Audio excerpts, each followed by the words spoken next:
Okay, everyone, so this is my review of The Handmaid's Tale Season 4, Episode 6, Vows. This was directed by Richard Shepard and written by Dorothy Fortenberry. It's another short one here, only 40 minutes long, and this is only a 10-episode season. That's a little disappointing out of the gate, but I again do like they're only doing 10 episodes to tighten things up, and I am surprised how short so far some of these episodes have been. So what I was worried about in my last review is that having this cliffhanger happen that we do not know if Janine died or not, I said I really hope they answered that at least in the beginning of this episode. And they do not. They keep this going. It's not even answered by the end of this episode. Why that's frustrating when a show does something like this is because now you're going to see half the comments even on this video. People are going to be like, well, what the hell? Where's Janine? Is she alive or not? That's what people are going to be talking about until it's answered. So you're leaving something that's hanging over everything, and it's almost distracting in a sense. Like, I really feel like we should have got closure on this. And why I say that is because the justification for us not knowing is probably, okay, it's a reason that we're having June here conflicted about leaving and going to Canada because she wants to save Janine and find her. But we already had that reason being Hannah. You even see in the scene in this episode where Moira's trying to convince her to come with her, June mentions Janine to Moira about why she can't leave, but then she eventually in the same scene mentions Hannah. So it's like, why did we have to double up here? What was the point of that? Like, just close the door on the Janine thing. Give us an answer. I just don't understand this strategy here. And we first see in present day in this episode, right where we left off, where June has this shell-shocked effect on her. She probably has a concussion like the doctor mentions later on, and it's like she doesn't even recognize Moira at first, and she's so out of it, and again, because her head's on Janine, like the audience. But I swear to God, if Janine comes out from under a dumpster, I am going to be so angry. So what's interesting about this episode is the flashbacks are really blending in well to the theme of this episode and the relationships we're delving into. And we're really getting into the core of this friendship between Moira and June, them being best friends. We're seeing this flashback of them as roommates right before June's about to move in with Luke and marry Luke. And right away, in the first flashback scene of this, you see when June is getting a phone call from Luke, she ignores it, and Moira says thank you. So, again, it's already setting up that tension they had about Luke and how Moira didn't trust him. But by the end of this episode, you get payoff for that, and you also get payoff for how their relationships works and how them being best friends, why Moira is so important in June's life, and that she is that friend we all need, that's tough love that we always kind of need to hear. What I found interesting was Lizzie Moss always kills it acting-wise, right? But even the best actors and actresses, they don't bat 1,000. So there's sometimes you're like, that was weird. So I thought that happened here when Moira and June are in this truck, and this is when they're first leaving the scene at where the bombing was, and Moira's saying, like, I found you, I effing found you, June. And just something so weird about the delivery here of Elisabeth Moss as June saying, you're just so crazy. Like, it felt like this whole scene just felt off. And it could be attributed to the writing, too. It just didn't feel full enough here, that there wasn't enough thought-out writing for June's responses. And yes, she's concussed, but it just did not feel like June. It was weird. So in Moira's motivation in present day to get June out, she knows how important June is. June's a different case here where June's gotten all these kids out into Canada, and there's a different value to June's life. I am with Moira here, not just because Moira sees her as her best friend, she loves her, but she knows that it's actually a smarter move to keep June alive and protected at all costs, where her lover, Una, is not on that boat. She's more about, okay, how much is her life worth, and is it gonna risk other people's lives? And she's making this case to Moira about how we'll screw people over out of food and medicine, and they can't take her yet, and I'll have to come back for her. But this starts this rift in Una and Moira's relationship, because this really disappoints Moira and how Una's reacting to all of this.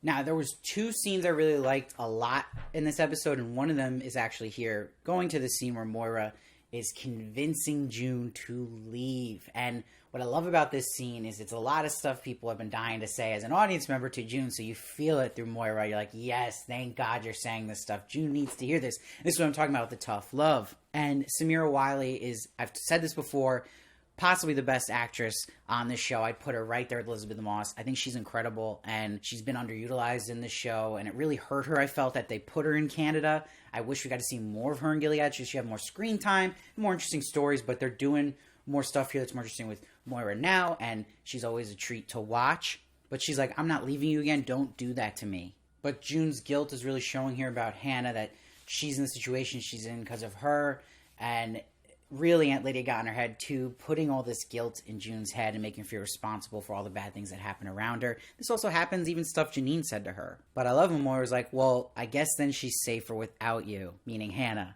And says to her, like, they're going to look for you, they're going to kill you, and they're going to kill you in front of her. And she's so right about that.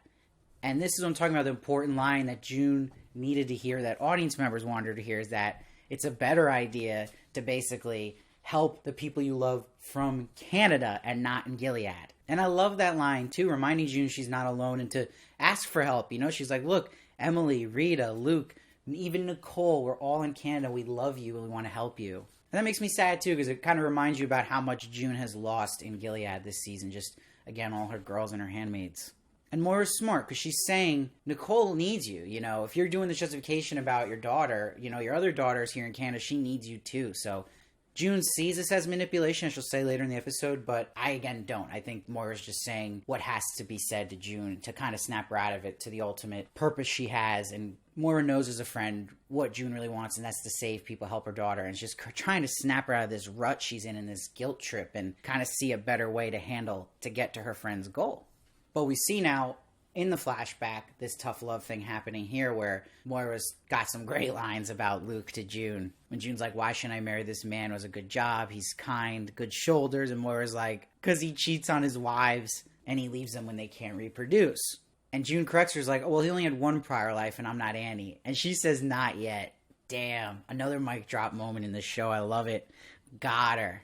But it's kind of a misdirect, because you might think these flashbacks are setting up, wow, if Moira's right in present day about the advice she's giving June, maybe she's right about Luke, and we're going to find out something about Luke that's bad in present day. But I think it's the opposite, because I think the payoff with Moira's character here and character growth is that she's come around to Luke now in present day, and she's the one at the end of this episode that reminds June that Luke is going to still love her and has been waiting for her and been loyal to her. So her views completely changed too, and that maybe there is that way of being too harsh in their previous life that could come from also jealousy as a best friend, losing their best friend living with them, and things change. We've all kind of been in these situations.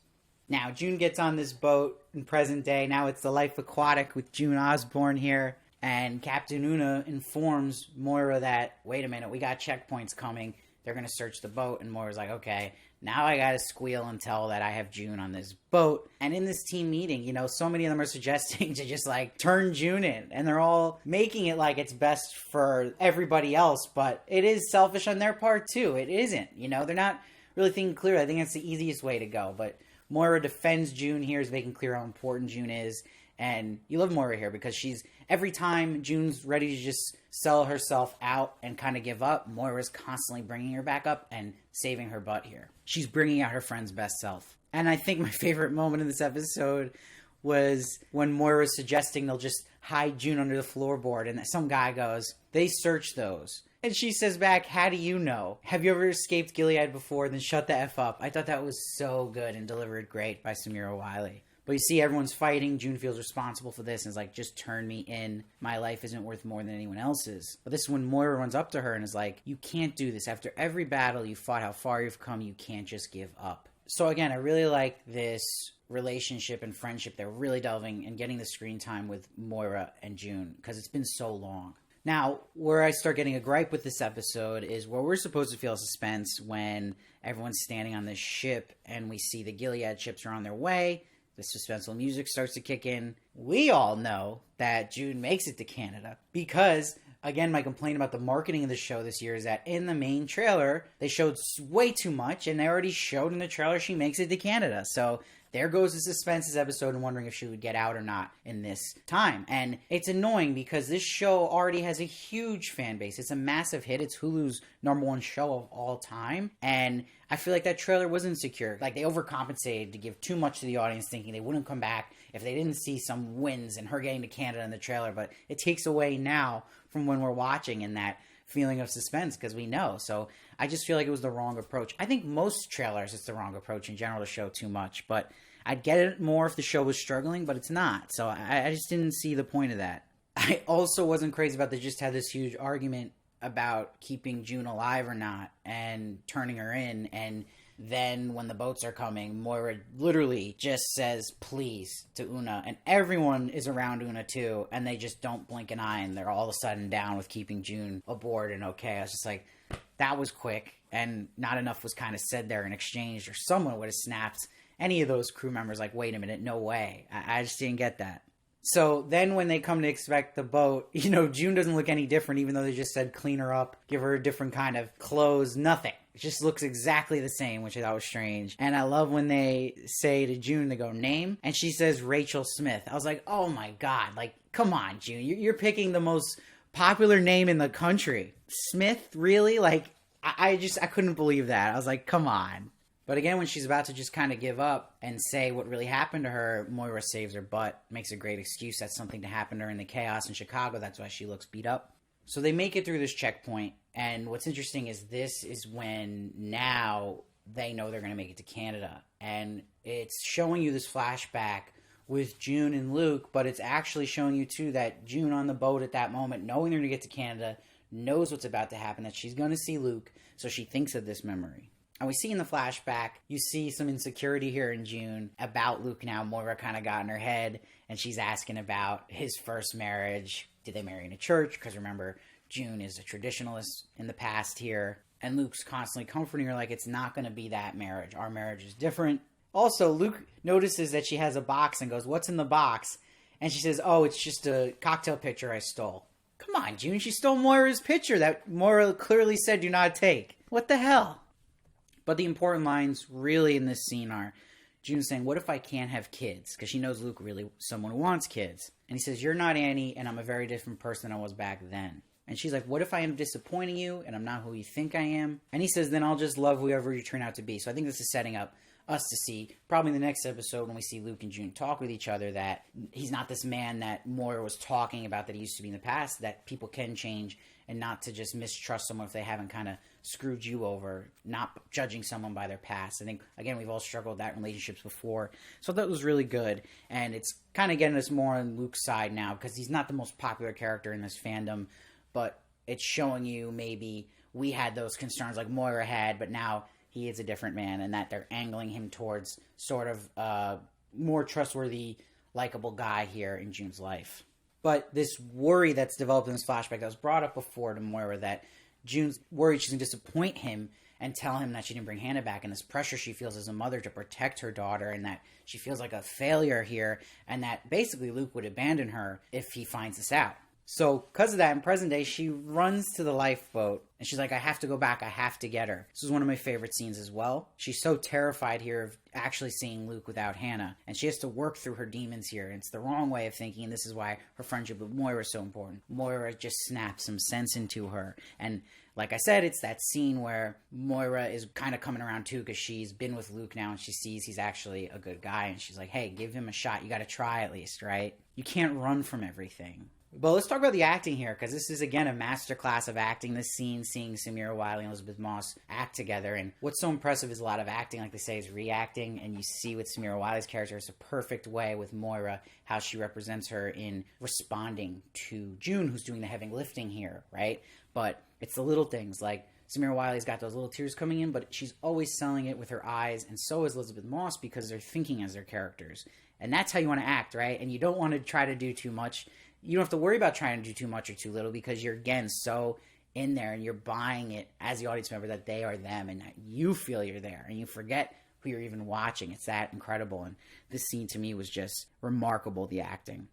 And Moira gets out of her, like, what happened exactly with Hannah? June's really opening up about her guilt here, feeling responsible for everything that's happened with Hannah, and as a mother, not doing right as a mom. And I love the lines Moira has, is like, no one's expecting you to have her with you. They're expecting a human back, not a superhero.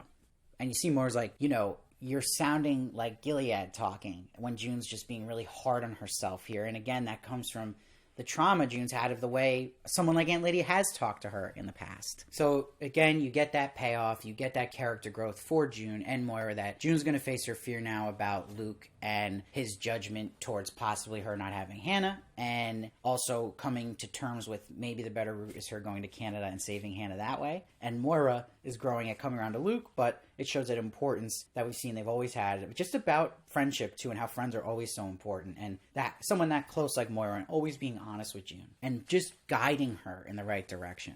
And if you look at the end of the day, this episode's a very transitional episode, clearly also because they're traveling on a boat, but it's getting June to Canada, and it's watching her best friend Moira push her there and get her out of this sludge and guilt we've seen this character fall into, kind of get her back into shape a bit, get her on her feet. And we see now with the flashback, June tells Luke she's pregnant. He's all happy and excited.